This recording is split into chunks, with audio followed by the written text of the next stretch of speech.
The Seahawks will be back on the road for a second straight week, heading to face the New Orleans Saints down by the Bayou. Can they get that second straight victory?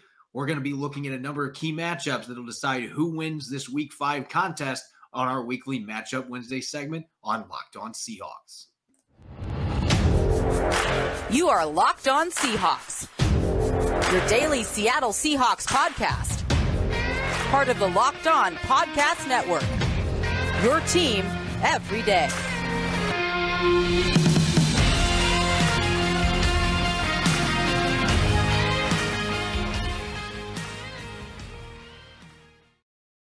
Greetings, 12s. This is Corbin Smith, your host for Locked On Seahawks. Joining me for Matchup Wednesday, my co-host in crime, Rob Rang. As always, thanks to all the 12s out there who make Locked On Seahawks your first listen 5 days a week. We greatly appreciate it. As we do each and every Wednesday, we're going to be diving into key matchups on both sides of the football as the Seahawks get ready for their second straight road contest going into a hostile environment against the New Orleans Saints down in the Superdome. We'll be looking on offense and defense. Surely DK Metcalf and Marshawn Lattimore. Plenty to talk about that rematch coming up this weekend in New Orleans. This episode is brought to you by LinkedIn Jobs. LinkedIn Jobs helps you find the candidates you want to talk to faster. Post your job for free at linkedin.com/LockedOnNFL. Now for your lead story here on Locked On Seahawks. We are now roughly a quarter of the way through the season, 4 out of 17 games done. And the Seahawks rookie class has been one of the bright spots so far for this team at 2-2. Rookies have been coming through, making big plays, a number of players playing significant snaps on both sides of the football. And so it's time for our quarterly report card, looking at this draft class. Now, Rob, obviously not every player in this draft class has played significant snaps. There are a couple of guys that are not currently on the roster, one on injured reserve, and Tyreek Smith. Bo Melton on the practice squad is yet to get a call up to the active roster. Tariq Young's been on the roster, but only suited up for one of the 4 games, been a healthy scratch the other 3 times. So those players, it's not fair to dish out a grade for, but we've got 6 other players that have played a lot of snaps, and we got to start with those 2 rookie tackles that have been starting since day one, Charles Cross and Abe Lucas. Obviously, they've gone through plenty of growing pains, but both these guys have somehow exceeded expectations as first-year starters for the Seahawks. Yeah, it's remarkable what Seattle's draft class just as a whole has done. And I would take a step back, Corbin. You said 6 players that we're actually evaluating for the Seahawks at that point. That's more than the Saints' entire draft class. And so to me, that is one of the big takeaways here. It's not just quality, it is truly quantity as well. And so just considering how much of a rebuild, I'll use that word, Pete Carroll will not, that it has been a successful rebuild at this point. The 2 offensive tackles have been spectacular. The 2 cornerbacks have been spectacular. Let's just kind of start off with the highest graded player, at least for me, and that would be Abe Lucas, the right tackle, 3rd round selection for the Seahawks. We kind of conferred when we were talking about our grades here. We gave him an A- with Tariq Woolen actually having the higher grade at an A. I mean, it's hard not to acknowledge what Tariq Woolen has done. I argued before that we should be having some defensive rookie of the year conversations. You've made similar comments already. I mean, 3 monster plays, a couple of picks, pick 6, of course, against the Falcons this past week, the block kick. I mean, 3 monster plays in 4 NFL games for a guy that was perceived to be exceptionally raw coming into his first rookie season. Charles Cross has been pretty darn solid as well. Kobe Bryant made some big plays. Certainly the punch out against the Lions this past week was an impressive play as well. And then, oh, by the way, Boye Mafe and Ken Walker III have both shown their flashes as well. I love that we're talking about rookies after week 4, and we're talking about some of the flashiest athletes in Mafe and Walker that are just starting to kind of show those flashes, which to me is one of the most exciting things. There's a lot of NFL teams out there, Corbin, as you probably well recognize, that they are just kind of betting on these flashes. The fact that Seattle is living off of other players and some of their highest profile athletes like Mafe and Walker are just showing flashes. To me, I think that we are going to see the best is yet to come kind of a thing for Mafe and Walker moving forward. And we've already seen what superstar Seattle has with some of their other draft picks already. Yeah, this class has been dynamic, and there were high expectations coming in with this group, and a number of them knew they were in a great position to play right away, especially the tackles with Dwayne Brown not coming back, Brandon Shell not coming back. They had very little experience there, and it opened the door. They still had to earn those jobs. Charles Cross was the starter at left tackle, being drafted number 9 overall. That already was decided, but he still had to come into camp and put in the work, and he did. And Abraham Lucas beat out Jake Curhan in a competition that I thought was pretty back and forth for most of training camp in the preseason. And you mentioned it. We've got our grades here. These are collaborative grades. As teachers, we always enjoy the report cards, especially when we're talking about a really exciting rookie class. And, I'd be remiss not to mention that Charles Cross, I know he's given up 3 sacks this year, and Abraham Lucas has given up none. But you can make an argument that Cross has had the much tougher matchups of those two. When you're the left tackle, you're going to get the best of the best rushing against you coming after the quarterback. And he had some issues with Bradley Chubb, but he also had some really good reps. He played well against Nick Bosa. Bosa went against both these guys, and both of them had pretty good reps. But I think a solid B. The run blocking is still a work in progress, but I think his pass protection has been better than maybe the 3 sacks given up would suggest. He's still only given up 9 pressures, the same amount as Abraham Lucas. And Boye Mafe, we debated this one a little bit just because of the snap count, but what I think gives him a B is that he has been, aside from Uchenna Nwosu, the only other edge defender that has consistently made plays defending the run. It's been such a struggle for Daryl Taylor, and to see the rookie come in, he was supposed to be a situational pass rusher to start off. And now those roles have been reversed, and now with Daryl Johnson out, Boye Mafe is going to get even more opportunities, and hopefully that means we'll start to see the pass rushing come out of him because he's only got 2 pressures so far. He did get a sack in the game against the 49ers in week 2, but we have not seen him really show what he can do as a pass rusher to this point. I've been surprised seeing how proficient he's been defending the run, but solid B just for that fact, because very few players in this team have done well against the run. And Boye Mafe surprisingly has been one of them. We've seen the flashes from Ken Walker III, but he hasn't really factored into the passing game yet. He's still getting his feet underneath him after having that hernia procedure. It feels like the best is yet to come for him as a complimentary back to go with Rashad Penny. So I think a B- is fair for him. We have seen some of those spark plug plays, but it's kind of been more tantalizing than anything else, and you're wanting more, and hopefully the Seahawks will get that out of him as that tag team partner with Rashad Penny. You mentioned Tariq Woolen, 2 interceptions to lead the team. He's got that blocked field goal.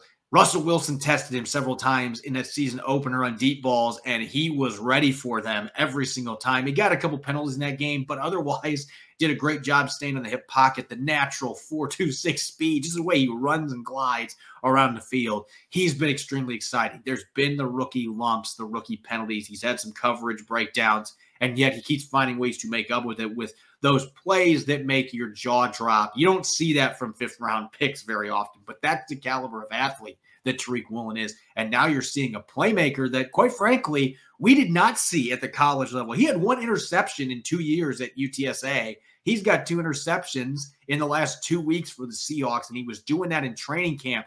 The light switch has come on, and we have to remember this is only his 3rd year playing the position, and with the gifts that he has physically and athletically, he is just starting to come into his own, and that's scary for opposing quarterbacks. It really is. Tariq Woolen has been spectacular. I mean, I get it. There's going to be a lot of national media out there who are not going to watch anybody from Seattle's defense and say they're a defensive rookie of the year candidate, considering how much yardage that Seattle has given up, considering that they are 2-2 and not expected, at least nationally, not expected to actually be a contender for the NFC West crown, considering the way the 49ers and Rams played for the right to represent the NFC a year ago in the Super Bowl. Obviously, the Rams winning the Super Bowl.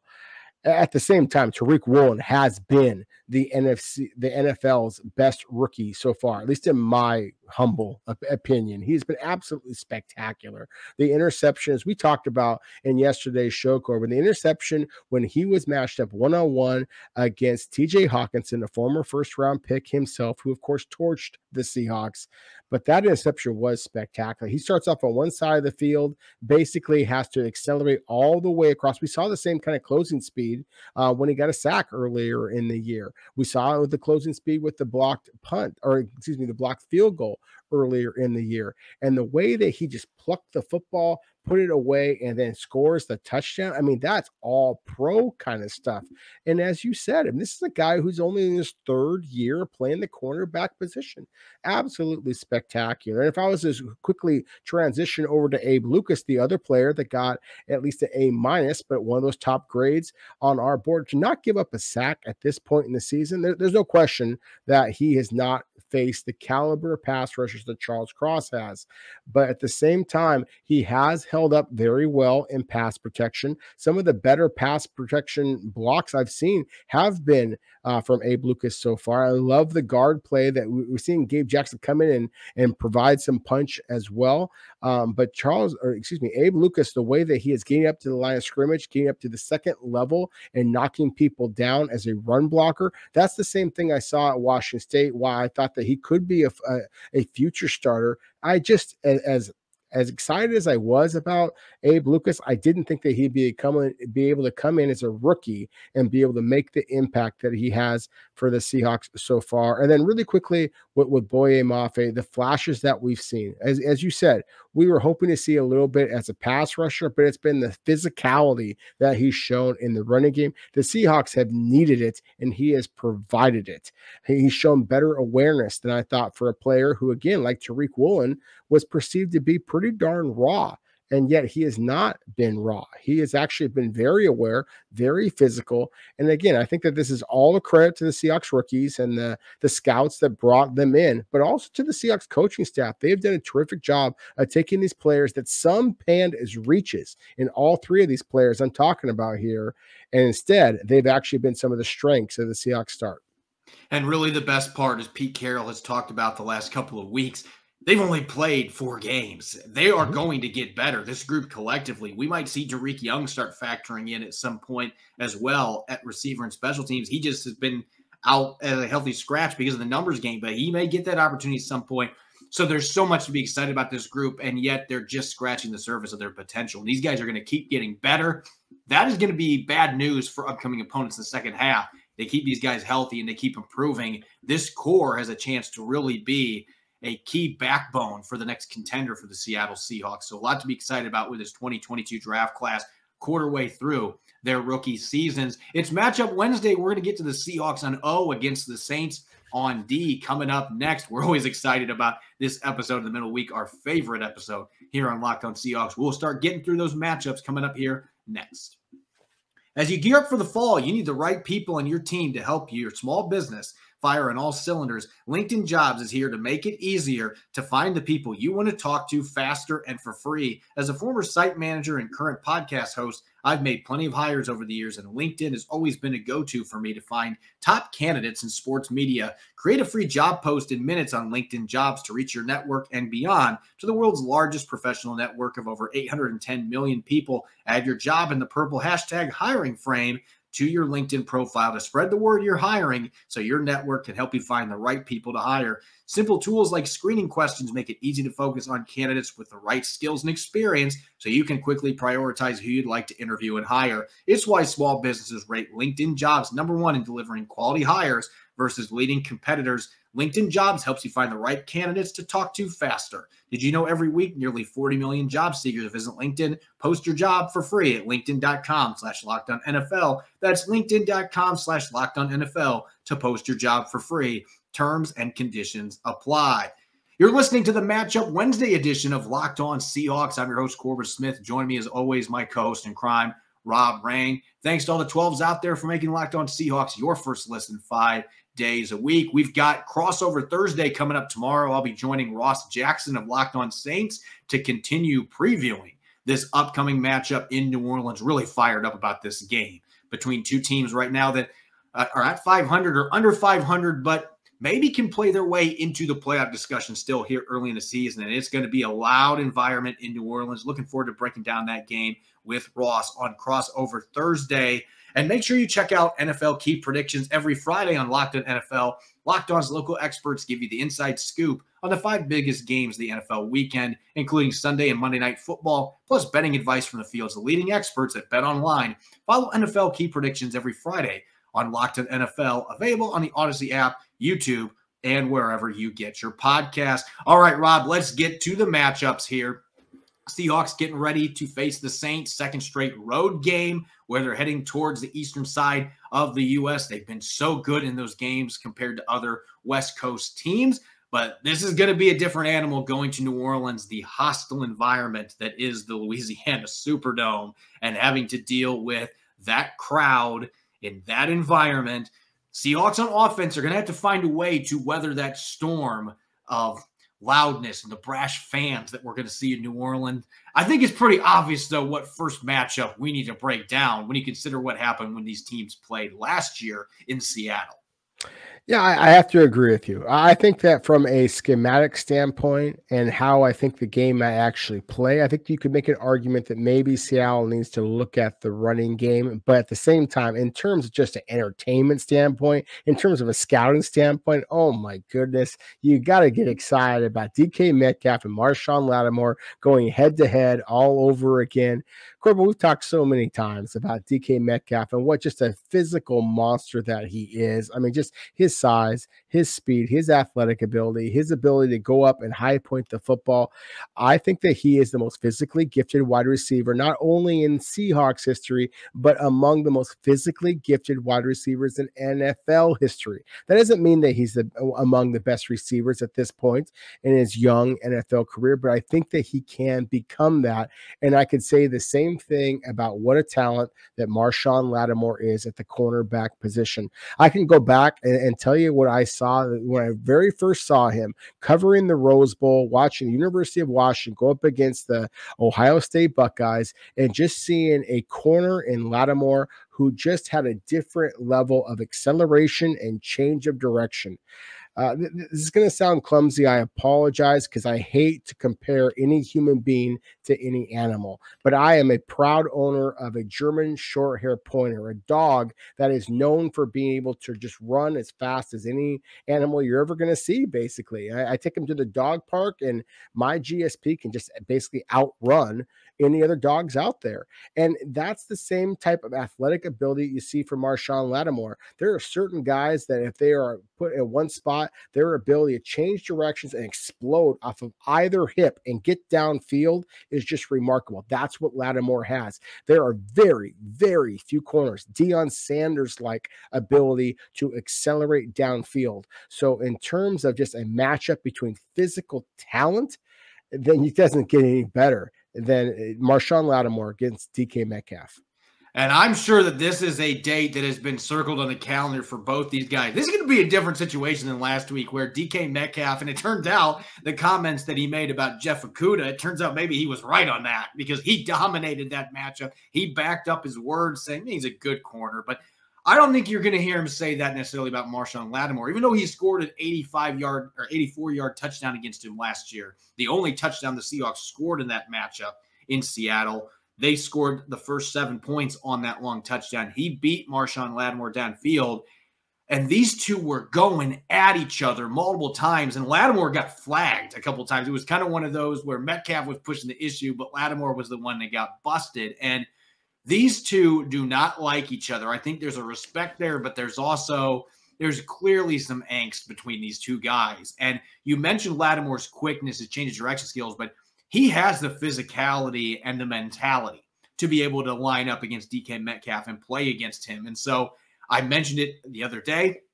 This is one of those matchups. We talk a lot of times when you're having a top receiver against a top corner, you want to get your popcorn ready because those are the kind of matchups that make you excited to watch football. But this one, don't just get your popcorn, get your boxing gloves ready because these two might break out into a fight. Metcalf has vowed to be more mature about that this year, but is he going to be able to do it when Marshon Lattimore is nipping at him and trying to get under his skin? And is Lattimore going to be able to maintain his cool? Because he certainly didn't last year. And So there's just another layer of intrigue to this, not just the fact that we've got elite athletes in both Lattimore and Metcalf that play with a physical brand of football, but also they just don't like each other, and it's a very competitive matchup. So there's no question that this is one that I'm really excited to watch. Now, let's shift gears out to the outside, because Charles Cross and Abraham Lucas, as we mentioned, they have had really solid rookie seasons so far. There's been some bumps in the road, particularly for Cross giving up 3 sacks. I mean, both these guys have handled every challenge that's been thrown at them, and yet you can make an argument, at least from a perspective of a duo of pass rushers, this might be the best all-around group of pass rushers that these two have faced so far in Marcus Davenport and Cameron Jordan. Their numbers aren't there this year, just 2 combined sacks, 7 quarterback hits, but you know from their past that these are guys that can get after the quarterback. They're also both very good run defenders, which is going to play into this game as well. Seattle's going to want to run the ball on the road. They're going to want to sustain possessions. So this is going to be a tough matchup for both these guys who aren't necessarily known for their run blocking skills, going up against especially Jordan, a very physical player that can bully tackles, a very intelligent football player, high IQ. This might be the toughest test that Abe Lucas has had going against Cameron Jordan in this game. Yeah, it is the toughest test that he's faced to this point. I would agree with you. And I love that you mentioned the boxing analogy earlier, because I think that this is a good boxing analogy here for the offensive tackles for Seattle against the Saints edge rushers, because a lot of times when you watch boxing matches, they'll say the tail of the tape and they'll show the arm length, the reach of those boxers. And that's really one of the areas in which the Saints 2 edge rushers in Davenport and Jordan really do have a bit of advantage over some of the prior pass rushers that the Seahawks have faced. They faced some terrific ones. I mean, certainly we've talked about before with Nick Bosa, Bradley Chubb with the Denver Broncos, some really good pass rushers, some guys that have great quickness, have great strength, don't necessarily have both. But especially with Jordan, the physicality that you mentioned, the savviness. I mean, this is a really good football player for an awful long time. I really think this is going to be an interesting matchup. I do think if the Seahawks are going to be able to win this game, they're going to have to be able to mitigate that pass rush from New Orleans. As you said, it has not been that effective just yet, but I worry about this matchup for the Seahawks. And then you have to be able to create some movement at the line of scrimmage. Even in his best games, Charles Cross has been pretty darn good in pass protection. He hasn't been able to consistently get movement at the point of attack. You look at Rashad Penny's best runs, almost all of them have been to the right side or cutting back, while initially going to the right side, then cutting back up the middle. That's because Abraham Lucas is more physical run blocker at this point. I think that he's going to struggle to be able to do that against Davenport and Cam Jordan. I think the Saints have some linebackers who also flow very well to the ball, as well as some safeties that flow well to the ball. So to me, this is a critical matchup. I am going to be more entertained just from a scouting perspective with the receiver, the matchup between DK Metcalf and Marshon Lattimore, as we talked about a moment ago. But in terms of who wins this football game, if Seattle is not able to slow down Cam Jordan and Marcus Davenport, then that is going to wind up being a critical matchup in this game that could ultimately decide who escapes the Superdome with the victory. Yeah, and I think we can look at that one and think, the Saints have the advantage with 2 veteran defenders off the edge that can stuff the run, can also rush the passer. But I think you look at the offensive lines versus defensive lines here, and it's interesting saying this because you and I have both been critical of the interior offensive line for the Seahawks. I thought they played much better against Detroit, but the interior defensive line for the Saints, they are missing a couple players. Huggins as well as Malcolm Roach are both on injured reserve. The 2 starters that they have, Shai Tuttle, they also have their other starter, David Onyemata. Those 2 have really struggled, and they're more undersized defensive tackles. This feels like a game, even with the talent the Saints have at linebacker. Demario Davis, I still think, is criminally underrated. The guy is a tackling machine, a really good football player. But that interior defensive line feels like this is a matchup that the Seahawks should be able to take advantage of with their physical, big-bodied guards, maybe get a little more of a downhill run game going against the Saints team. And last year, the Seahawks couldn't run at all against the Saints. Alex Collins got stonewalled the entire game, but they didn't have a healthy Rashad Penny. They didn't have Ken Walker III. They didn't have some of the upgrades they've got in their offensive line right now. Damian Lewis, I don't think, played in that game, and he's going to be healthy for this one. So there's a lot of differences, and the Saints are 20th in the NFL right now in rushing yards allowed. They gave up 201 yards to the Atlanta Falcons in week 1. The Panthers ran all over in week 3. They've been very inconsistent this season. This does not feel like last year's run defense, and they've still got the pass rushers, but I think between the tackles that they can find some traction running against this team. So I think that might be the most important matchup for the Seahawks on offense. If you can win the line of scrimmage and get that downhill running game going, it really opens things up for your passing game. We saw what that did last week against the Lions. I think you could see some similar things against the Saints defense. It has a lot more talent at all 3 levels, but they do have some question marks at defensive tackle. They do, as you mentioned, and they've had some injury problems there. They do have 2 intriguing defensive tackles on their practice squad, and Christian Ringo and Jordan Jackson. But at the same time, they are not proven commodities. I wouldn't be surprised at all if New Orleans looks around a little bit and tries to bring somebody in. Of course, there was a little bit of news here in the last couple of days. The Saints brought in the former Broncos cornerback Chris Harris Jr. They lost a running back, actually, ironically enough, to the Broncos, Latavius Murray. I'm surprised that they have not decided to kind of go with a little bit more beef on that defensive tackle position, considering how much that some of the other teams in the NFC South like to run the football. You mentioned the Atlanta Falcons, obviously the Carolina Panthers as well, with the superstar running back in Christian McCaffrey. Oh, by the way, the Tampa Bay Buccaneers are not just Tom Brady. Leonard Fournette is a superstar as well. And again, the Seahawks come rolling into town with the hottest running back in the NFL in Rashad Penny, considering what he did against the Detroit Lions, leading all NFL running backs in rushing yards last week. So I am surprised by that. I do agree 100% that is a potential vulnerability by the Saints, and it is on the Seahawks interior 3 to be able to create a little bit of push. I think it's going to be especially interesting with Damian Lewis. He's coming back to his old stomping grounds. He was the standout at LSU. Gabe Jackson previously at Mississippi State.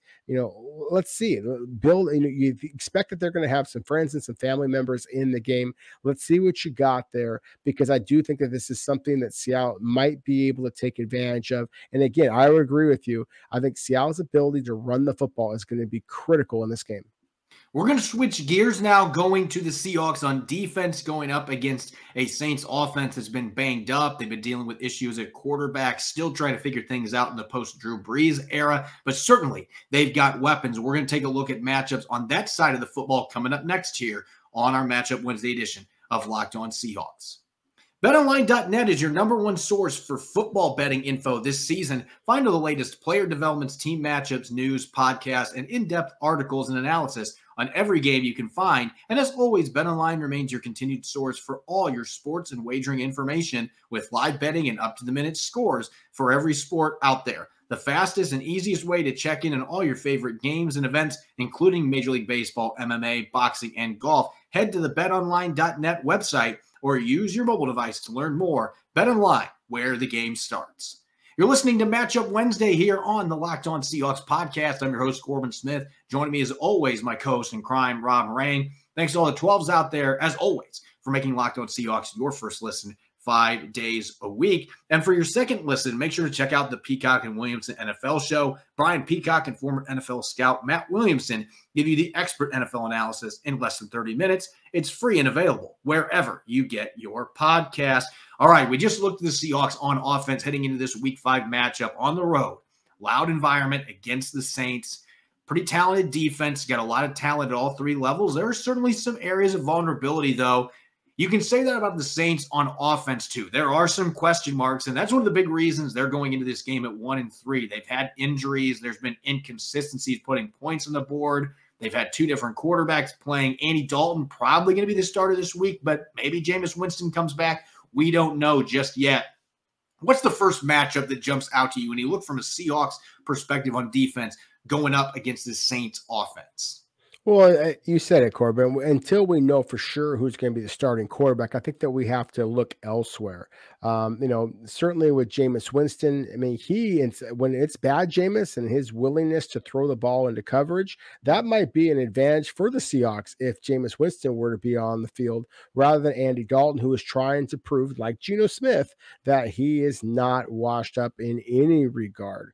But I think if we focus in on the honest scrimmage, we talked about in yesterday's show the fact that the Saints lost Teron Armstead, a former All-Pro left tackle for them. Now they have a free agent addition from the Baltimore Ravens and James Hurst, and he's been a solid player for them, but he is not the type of athlete that Teron Armstead was. And so we've seen Uchenna Nwosu be able to take over football games for the Seahawks so far. So to me, that's going to be an interesting matchup. And then on the other side, Ryan Ramczyk, former first-round pick, I'm curious to see Boye Mafe against him, Daryl Taylor against him, and anybody else that Seattle is going to be rushing off that right tackle position. Neither Andy Dalton or Jameis Winston are especially fleet of foot. And so it's going to be critical for Seattle to be able to get a little bit of pass rush, to be able to force those quarterbacks to step up in the pocket, throw the ball into coverage where we know the Seahawks, especially with Tariq Woolen and definitely Quandre Diggs as well, have the ball skills to be able to not only collect passes, but take them back the other way. Yeah, you mentioned James Hurst. He's only given up 5 pressures and 1 sack this year, according to Pro Football Focus. And he doesn't have the athletic traits, but he's more of a technician, and he's played a lot of football. So he's ended up being a decent replacement over there. His run blocking is suspect. That is an area where I think the Seahawks can have some success, especially with Uchenna Nwosu over there. He's played the run just as well as rushing the passer away from that one botched cutback that he allowed Cordarrelle Patterson to break loose on in week 3. Otherwise, he's been really good against the run. Again, I'm going to call out Daryl Taylor here, though. You've lost Daryl Johnson, who just led to you being benched. Daryl Johnson's now injured. Taylor's got a chance to maybe be the starter again this week, or maybe it's Boye Mafe, whoever it ends up being. They've got to be able to get some pressure off that side against Ryan Ramczyk, who has given up 2 sacks this year and 8 pressures. He's been good, but not great, not playing maybe at his best so far. And he's had some issues in the past with athletic guys, which leads me to believe Daryl Taylor, who I don't believe played against the Saints last year. He was coming off that scary injury in Pittsburgh. I don't think he played in that game. His burst and his speed, we've seen flashes. He had that strip sack against the Falcons. This is another game where the matchup with his athleticism, you think he's the kind of guy that could give Ramczyk some problems off the edge. But we haven't seen that consistently. Maybe he comes out with his pants on fire a little bit in this game because, hey, I got benched. I need to deliver. That was kind of a message, a statement for Pete Carroll. We need more from you. I like that matchup pass rushing. Run defense-wise, we haven't seen Daryl Taylor do anything, but Boye Mafe has played really well. Ramczyk is a pretty solid run blocker, though, so there's going to be some challenges. That's going to be a stiff test for him. I think that this is going to have a big bearing on who wins this game, regardless of who's playing quarterback. Can the Seahawks get more pressure than they got last week against Detroit against 2 tackles? Ramczyk's really solid. Hurst is better than advertised, but he is a player that can be beaten in pass pro and has been underwhelming in run blocking.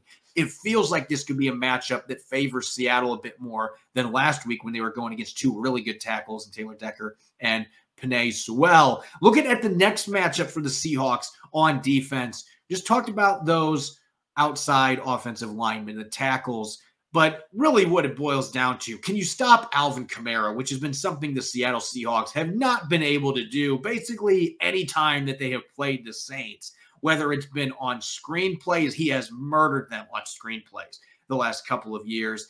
The home win that they had, I believe, in 2019, Alvin Kamara basically looked like he had butter slathered all over his uniform. The Seahawks could not get him to the ground. He was slipping through their tackle attempts. They've already had their issues tackling.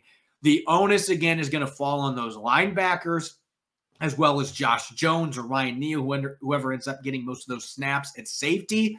They are going to get matchups going against Alvin Kamara as a receiver, and they're going to get opportunities going against him as a running back too. I'm expecting he's going to be healthy enough to play in this game after not playing last week.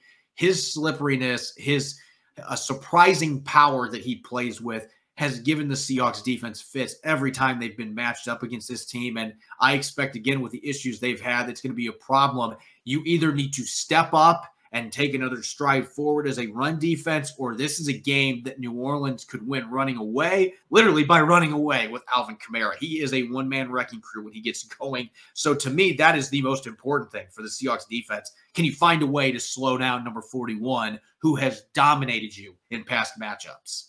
Yeah, that's exactly it. I mean, you consider the fact that Seattle has played some really good running backs to this point. I mean, Javonte Williams and Melvin Gordon in Denver, and obviously just about everybody that San Francisco throws out there. Cordarrelle Patterson was able to chew him up pretty good, and then a good backup, but still a backup in Williams this past week against the Detroit Lions. And I don't think any of those guys can hold a candle to what Kamara is. I mean, this is just a dynamic talent. And I mentioned kind of the clumsy comparison previously with my dog and kind of comparing him to the Saints cornerback and Marshawn Lattimore, just the way that he moves. I'll use another kind of clumsy comparison. For a long time, Corbin, when I thought of the number 41 when it came to football, I thought of Eugene Robinson, one of the great free safeties I'd ever seen in terms of his ball hawking ability, his instincts. But Kamara changed that. I mean, number 41 for the Saints is just a different kind of guy, and just how slippery, terrific way of describing it, with like he's got butter all over him, how slippery he is, his underrated power, his lateral agility, his acceleration, his hands out of the backfield.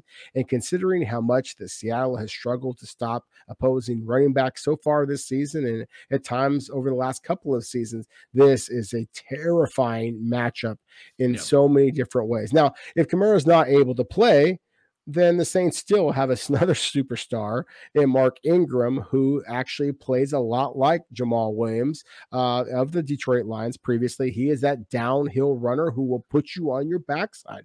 They've got another slashing running back, Dwayne Washington from UW, that a lot of our listeners may be familiar with as well. The Saints have one of the best running back rooms in all of the NFL, in my opinion, very comparable to Seattle's.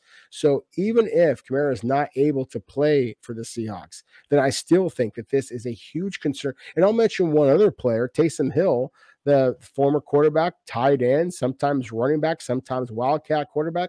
Seattle has historically struggled with guys who have that type of versatility. So to me, he is another player I'll just kind of lump in with this that I think is a huge concern. We're going to talk a lot about the quarterbacks. Certainly when they show the game, they're going to talk a lot about the quarterbacks. I think slowing down New Orleans' running game, and by extension, Seattle trying to exert their power in their own running game, that's really going to be the critical matchup in this game. And they've got to find a way to limit explosives. That has really been the big issue for the Seahawks. It's been on the ground. It's been in the passing game. Though they haven't given up a lot of vertical throws downfield, they've given up a lot of chunk plays, which has been kind of a chronic issue for the Seahawks defense for the last 3 or 4 years running. That has continued this year. They've given up, I believe, 26 explosive plays so far this season of 20-plus yards. That is just not going to get it done. They've got to find a way to limit those plays, and that isn't just limited to Alvin Kamara.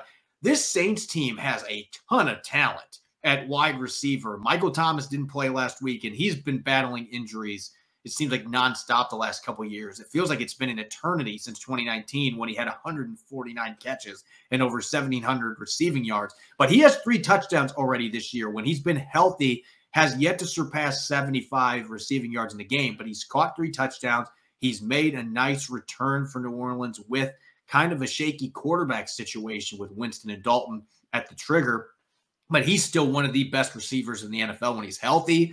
You've got Chris Olave, the first-round pick from Ohio State, that has more than 30 catches. He has over 300 receiving yards already. He has only caught 1 touchdown, but he has been dynamic for them, a guy that can win downfield as a vertical threat. That is going to be a fun matchup going against the speedy corner Tariq Woolen. Mike Jackson or Sidney Jones, whoever ends up playing on the other side, you're going to have to deal probably with Michael Thomas. Jarvis Landry in the slot. That's a name that a lot of people don't remember, that the Saints got him in free agency, and he's not been as productive the last couple of years, but he is still a guy that can do a lot of damage from the slot. And, oh, by the way, you've got a rookie in Kobe Bryant who hasn't played very many snaps in that slot position, going up against a masterful route runner in Jarvis Landry. Marquez Callaway is also there. They've got Traquan Smith. I mean, this is a team that's got a lot of talent at receiver. And if they had a little more stable quarterback situation, you'd think this would be a pretty potent offense with the weapons they have. But I'm just looking at the corners for Seattle. They've had some issues with penalties and big plays. This is going to be a group. You better be on your P's and Q's. You better be on your A game, or they are going to hit some big plays on you regardless of who's playing quarterback. There's just too much talent. There's after-the-catch capability, savvy route running across the board. This could be a very dangerous matchup for Seattle's corners. I agree with you. It is a spooky matchup in so many different ways. I think that while I would love to see Chris Olave and Tariq Woolen run just against each other just because of the same type of athletic ability and scouting excitement I would have, like we talked about before with DK Metcalf and Marshawn Lattimore, I don't think that's likely to happen. Olave has been lined up a lot at that the right side, and Tariq Woolen has been lined up in the left side as well. And so we're not likely to see that kind of matchup very often. Woolen been lined up on the right side. Again, I don't think that we're going to see that matchup as often. I think that Michael Thomas, and by extension, the other receiver that you had mentioned, former Tennessee guy, and I'm spacing on his name here for a moment. Marquez Callaway, I think there's actually a really interesting matchup against Tariq Woolen in a lot of different ways because of their greater physicality. That's been one of the concerns I have with Woolen. I've been so impressed by Woolen's physicality over the first month of the season, but that was one of the concerns that I and others had about him. Olave against Sidney Jones, against Mike Jackson, that to me feels like a bit of a mismatch because Olave just has that straight line speed. You mentioned the same thing with Jarvis Landry. Kobe Bryant has been pretty solid in coverage. I love the punch out fumble that we saw against Detroit here this past week. But at the same time, Landry is a very, very savvy route runner, the type of guy that usually gives rookie cornerbacks a lot of trouble. And so to me, this is, again, a pretty spooky matchup for the Seahawks. You mentioned that Olave only has one touchdown so far. Well, that one touchdown came this past week against the Minnesota Vikings. So kind of like it feels like Seattle is starting to kind of go on the upswing. It feels like Olave is starting to go a little bit on the upswing as well. And by the way, that was with Andy Dalton at the quarterback position. Dalton it's similar in a lot of ways. For those who aren't watching New Orleans football, it's similar in some ways to what Seattle is dealing with. Geno Smith is the smarter, safer quarterback. Andy Dalton for the Saints is the smarter, safer quarterback. Jameis Winston will throw the ball down the field. He might throw an interception or two, but he's also going to wow you with his big arm and his accuracy on deep balls, his willingness to make those throws. Some of the things that really intrigued me about Drew Lock. So to me, that's going to be one of the more interesting things is who is lined up for the Saints, regardless of who that quarterback is. There is no doubt about it. The Saints have an awful lot of talent at wide receiver and at running back. And considering how many points the Seahawks have given up here recently, that has got to be a terrifying matchup. Why do you think we emphasize that outside pass rush first and foremost? Because you're going to need to get to the quarterback, or this is not necessarily a great matchup for the Seahawks. They've had their struggles on defense. It's just the playmakers galore that the Saints have. And, of course, a few of those guys didn't play last week, and maybe they won't play this week. That would change things a lot, but they've got a lot of weapons on the outside. This is still a very talented football team, even though they're 1-3, that could be on the verge of a breakout game, and they're kind of due. So that's kind of a scary prospect going to this game. The Seahawks are hoping they can keep their momentum. We're going to continue looking at that matchup tomorrow. I'll be joining Ross Jackson of Locked On Saints, and the two of us will take part in our latest crossover Thursday, taking a look at some key storylines, diving further into the matchups, and, of course, some predictions going into Sunday's Week 5 contest. I'm Corbin Smith. You can follow me on Twitter, Corbin Smith NFL. You can follow Rob at Rob Rang. Make sure to check out Locked On Seahawks on Apple Podcasts, Google Podcasts, Spotify, and, of course, 5 days a week on YouTube. Make sure to check out Locked On Crossover Thursday tomorrow with Locked On Saints. You won't want to miss it. Thanks for listening in. Go Hawks.